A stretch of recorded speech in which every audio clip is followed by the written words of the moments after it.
Title: The Silence of Selma. What I'm about to tell you never made the papers. It got buried, like so many truths did back then. In March of 1965, just 2 weeks after Bloody Sunday, the small Alabama town of Selma was still reeling. Protesters were marching, tear gas still hung in the minds of the people, and trust between black citizens and law enforcement was non-existent. Among the quiet voices rising during that time was a 17-year-old named Elijah Turner, a soft-spoken but determined student at Clarktown High just outside Selma. Elijah had joined the local NAACP youth chapter. He helped organize meetings, handed out flyers, and most bravely started documenting police activity with a second-hand Kodak camera his uncle smuggled in from Montgomery. Elijah never wanted attention. He wanted truth. That's why when he saw Deputy Ray Delmore beating an unarmed black man behind a grocery store one afternoon, he took photos from across the street, behind a trash bin.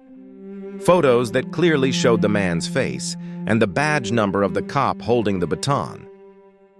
The next day, Elijah brought the film to Miss Laverne's shop, the only black-owned photo lab in town.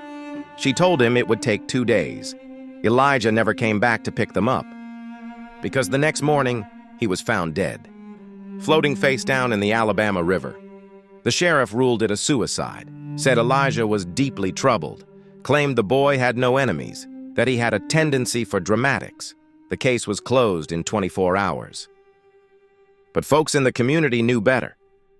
His mother, Gloria Turner, swore he was followed the night before, swore someone had come to their door late, knocking twice, then walking away. No one investigated. No autopsy was performed. Miss Laverne never spoke of the photos again. Her shop was mysteriously burned down 2 weeks later. No arrests. But here's what changed everything. In 1997, over 30 years later, her granddaughter found a sealed envelope tucked inside an old shoebox in the attic. Inside were water-damaged but recoverable photo negatives. Elijah's photos, clear as day. The man on the ground, Jeremiah Kane, a veteran attacked for simply trying to use a whites-only phone booth. And standing over him in that photo, arm raised, Deputy Delmore.